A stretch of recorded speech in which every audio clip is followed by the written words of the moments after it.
Apakah Anda didiagnosis mengalami cedera meniskus pada lutut Anda? Bingung bagaimana cara rehabilitasi dan penyembuhannya? Bingung apakah Anda harus operasi atau tidak?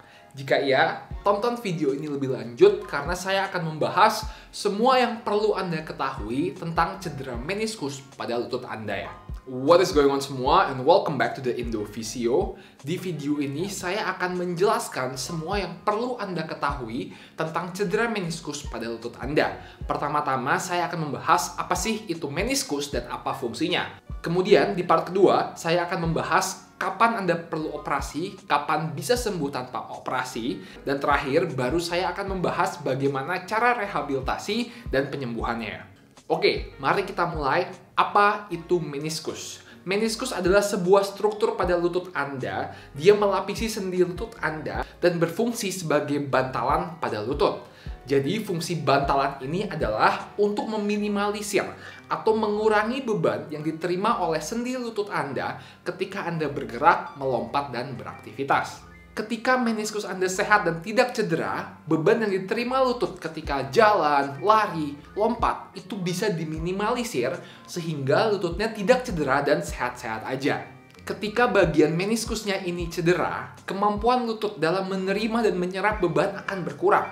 Jadi, ketika cedera, aktivitas-aktivitas seperti berlari, melompat, menapakkan kaki, landing, ini semua akan menyebabkan rasa sakit pada lututnya. Selain itu, aktivitas-aktivitas di mana Anda menekuk lutut itu juga biasanya akan menyebabkan rasa sakit pada cedera-cedera meniskus. Misalnya, ketika Anda jongkok atau berlutut, itu bakal sakit banget kalau meniskus Anda sedang cedera ya. Nah, sekarang apa sih yang menyebabkan cedera meniskus? Di kebanyakan kasus ada dua mekanisme cedera utama. Yang pertama adalah salah landing sehabis menapak, berlari, atau melompat. Dan yang kedua adalah terkena tackle di bagian lutut atau kaki Anda. Nah, ketika terjadi dua kejadian ini, salah menapak atau kena tackle, meniskusnya bisa tergesek, terkena beban, dan menjadi robek. Dan inilah penyebab utama cedera meniskus. Tipe robeknya itu ada banyak. Dan masing-masing tipe robek ini membutuhkan penanganan yang berbeda-beda ya. Secara umum, meniskus dibagi menjadi dua bagian. Bagian lateral, bagian luar, dan bagian medial. Nah, implikasinya adalah cedera di kedua bagian ini sembuhnya berbeda. Jika cedera Anda di bagian lateral, itu sembuhannya akan lebih cepat. Karena bagian lateral meniskus ini mendapatkan suplai darah yang lumayan banyak. Jadi recovery lebih cepat. Kalau Anda cederanya di bagian medial, itu sembuhnya akan lebih lambat karena bagian medial meniskus itu pasokan darahnya nggak sebanyak yang bagian lateral ya. Nah, sekarang kalau dari tipe robeknya itu ada banyak banget juga. Kalau robeknya seperti gambar yang ini, di kebanyakan kasus ini bisa sembuh dengan sendirinya dengan rehabilitasi dan dengan penanganan yang tepat. Tapi kalau tipe robeknya seperti ini, itu di kebanyakan kasus butuh intervensi dan butuh operasi ya. Faktor utama yang menentukan apakah Anda butuh operasi atau tidak adalah lokasi cedera dan tipe cederanya. Kalau Anda cederanya di bagian yang ini yang bisa sembuh sendiri dan di bagian lateral meniskus, kemungkinan untuk sembuh tanpa operasi dengan rehabilitasi itu lebih besar. Kalau cederanya seperti ini, misalnya bucket handle tear, kemudian cederanya di bagian medial meniskus, kemungkinan besar Anda membutuhkan operasi atau intervensi ya. Kalau Anda belum melakukan imaging atau foto atau MRI, cara simple yang biasanya saya lakukan untuk mengecek apakah butuh operasi atau tidak adalah dengan melakukan tes berikut ini ya. Jika setelah 3-4 minggu setelah awal cedera, Anda tidak bisa menekuk lutut Anda dengan full, Anda berasa ada yang nyangkut di lututnya dan sakit, kemungkinan besar Anda membutuhkan operasi. Kalau Anda bisa menekuk lutut tanpa masalah, tidak ada yang ngeganjel setelah 3-4 minggu setelah cedera, kemungkinan besar Anda bisa sembuh sendiri dengan rehabilitasi tanpa operasi. Tentunya, saran yang saya berikan di sini adalah saran secara umum dan saya sangat menyarankan jika Anda khawatir atau jika Anda butuh akurasi untuk mengecek ke dokter atau fisioterapis terdekat ya. Karena sekali lagi, saran yang saya berikan di sini hanyalah saran secara umum. Tolong cek ke dokter atau fisioterapis terdekat untuk menentukan apakah Anda butuh operasi atau tidak ya. Sekarang lanjut ke segi rehabilitasinya. Di awal cedera meniskus, yang kita inginkan adalah kita ingin meminimalisir beban yang diterima oleh lututnya. Cara paling mudah untuk meminimalisir beban yang diterima lutut adalah dengan mengaktifkan dan melatih otot pantat ya. Tujuannya adalah supaya ketika berjalan, bergerak, dan beraktivitas, bebannya itu nggak diterima oleh lutut, tapi diterima oleh pantat. Berikut adalah latihan aktivasi otot pantat. Gerakan pertama adalah gerakan clamp, jadi kita ingin tiduran miring tengkurap seperti di video ini.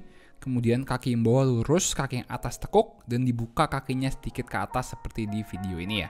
Ketika membuka kakinya sedikit ke atas, seharusnya Anda berasa otot pantatnya aktif dan otot pantatnya kenceng ya.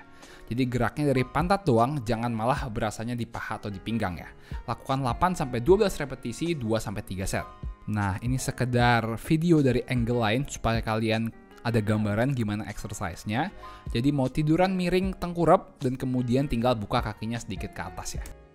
Gerakan kedua untuk mengaktifasi otot pantat adalah gerakan side lying hip abduction. Kita mau tiduran miring menghadap nyamping ya. Terus kita mau kakinya dilurusin ke atas seperti video ini. Ingat, telapak kakinya itu harus tetap menghadap ke depan ya, jangan sampai muter.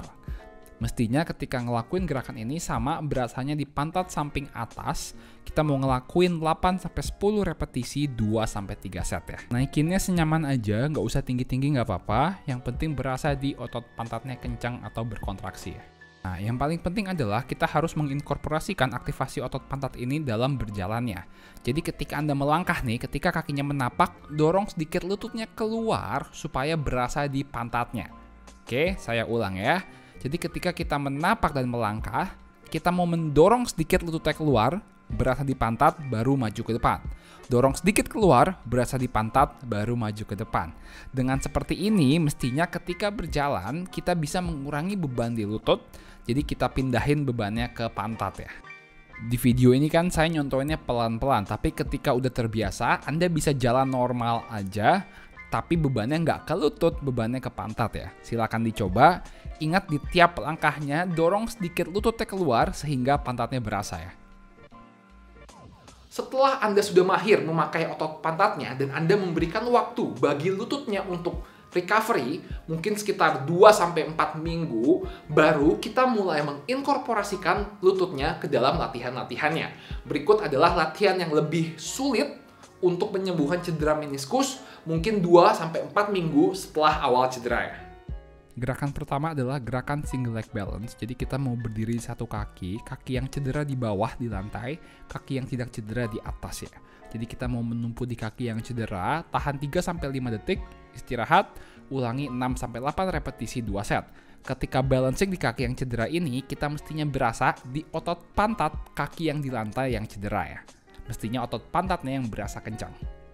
Gerakan berikutnya adalah gerakan wall squat. Jadi kita mau senderan ke tembok, kemudian turun ke posisi squat sedikit, tahan 5 detik, kemudian naik ke atas. Tahan 5 detik, kemudian naik ke atas, ulangi 6-8 repetisi 2-3 set. Ketika ngelakuin gerakan ini, ingat harus berasa di pantat. Pantatnya harus kencang, jangan cuma di paha ya. Prinsipnya sama, kita mau mendorong lututnya sedikit keluar supaya pantatnya ikutan nahan. Tapi di gerakan ini kita udah menginkorporasikan si paha dan lututnya ya. Sebelum nonton video ini lebih lanjut, gue mau thank you dulu kepada sponsor dari video ini, yaitu Scarlett ya. Buat yang nggak tahu, Scarlett baru aja ngeluarin body series terbaru mereka, yaitu Happy Series. Dua produk favorit gue dari series terbarunya ini adalah body serum dan body creamnya. Nah, semua produk Happy Series ini udah available di semua e-commerce yang ada, jadi check it out ya. Yang pertama, body serumnya. Body serumnya ini mengandung glutathione, niacinamide, dan glycolic acid yang berfungsi untuk mencerahkan dan meratakan warna kulit Anda, serta mampu menyamarkan hiperpigmentasi pada kulit ya. Nah, jadi body serum ini fungsinya sebenarnya lebih ke booster, bagus banget untuk dikombinasiin dengan produk Scarlett lainnya seperti body lotion dan body creamnya ya. Cara makainya juga gampang banget.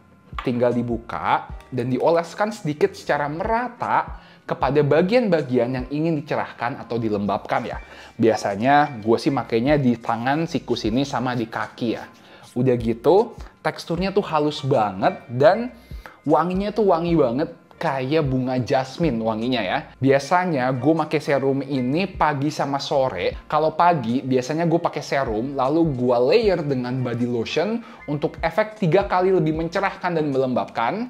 Kalau sore-sore atau malam biasanya gue pakai serumnya ini di layer sama body creamnya untuk efek 4 kali lebih melembabkan ya. Sekarang kita lanjut ke si body cream. Body creamnya ini mengandung banyak banget bahan bermanfaat seperti hyaluronic acid, 5 phyto oil, shea butter, dan aloe vera yang bagus banget untuk melembabkan dan menghaluskan area kulit yang kasar. Misalnya seperti di siku, di lutut, di tangan, dan di kaki ya. Makainya juga gampang banget, tinggal diambil secukupnya dan dioleskan secara merata ke bagian yang kasar dan yang ingin dilembabkan ya. Biasanya gue di siku ini ya yang sering kasar, jadi sering-sering gue lembapin dengan body serum dan body creamnya Scarlett. Kedua produk ini itu boleh dipakai setiap hari dan aman dipakai setiap hari ya. Dari segi tekstur dan wanginya, teksturnya tuh lembut ya, bisa kalian lihat. Sama seperti body serumnya, wanginya juga seger banget. Kalau yang serum kan lebih kayak bunga jasmine. Kalau yang body creamnya ini wanginya lebih ke jeruk atau vanilla gitu ya. Nah, jadi kalau kalian ingin efek yang optimal untuk mencerahkan dan melembabkan kulit, bisa di-combine body serum dan body creamnya Scarlett ini. Nah, di sini gue mau eksperimen before after. Di siku kiri gue pakein body serum dan body creamnya, di siku kanan gak gue pakein. Dan bisa kalian lihat siku kiri gue itu lebih cerah dan lebih lembab ya, kelihatan tuh dibanding dengan siku kanannya ya. Buat yang penasaran dan ingin coba Happy Series dari Scarlett ini, bisa cek langsung ke Shopee-nya Scarlett, IG-nya Scarlett, TikTok-nya Scarlett, atau bisa WhatsApp langsung ke admin Scarlett-nya ya. Gerakan ketiga adalah gerakan mini lunges. Jadi pada gerakan ini kita sudah ikut menginkorporasikan lutut dan paha dalam menerima beban ya. Nah, tapi tetap pastikan ketika ngelakuin gerakan ini, lutut didorong sedikit keluar, jadi yang nahan bukan cuma di lutut, bukan cuma di paha, tapi pantatnya ikutan nahan ya. Nah, jadi lakuin gerakan ini sekitar 6-8 repetisi 2-3 set. Turun ke bawahnya senyamannya. Kalau bisa turun lebih bawah, boleh banget. Kalau tidak, pelan-pelan turunnya sedikit dulu ya. Rata-rata cedera meniskus yang tidak butuh operasi itu bisa sembuh sendirinya dalam 6-12 minggu. Jadi pastikan selama fase 6-12 minggu ini, lakukan latihan-latihan yang saya berikan tadi secara perlahan, pastikan tekniknya benar dan pastikan jangan ada rasa sakit. Kalau ada sakit ketika ngelakuin gerakannya, berarti 2 kemungkinan. Yang pertama, berarti badan Anda belum siap. Jadi tunggu dulu, lakuin latihan yang lebih mudah. Atau yang kedua, bisa jadi teknik latihan Anda salah ya. Sekali lagi, jika Anda khawatir dan butuh bimbingan, tolong cek atau konsultasikan ke dokter atau fisioterapis terdekat ya. Oke, that's it for the video. Semoga video ini bisa memberikan Anda gambaran secara umum akan fungsi dari meniskus, apakah butuh operasi atau tidak, dan juga bagaimana cara rehabilitasinya ya. Oke, thank you guys for watching. Don't forget to like, comment, and subscribe, and I'll see you all next video. Peace. Terima kasih buat kalian semua yang udah nonton video ini sampai habis. Kalau kalian merasa terbantu dan video ini bermanfaat, jangan lupa subscribe dan jangan lupa support channel ini dengan membeli merchandise dan alat-alat rehabilitasi di theindophysio.com. Oke, thank you guys.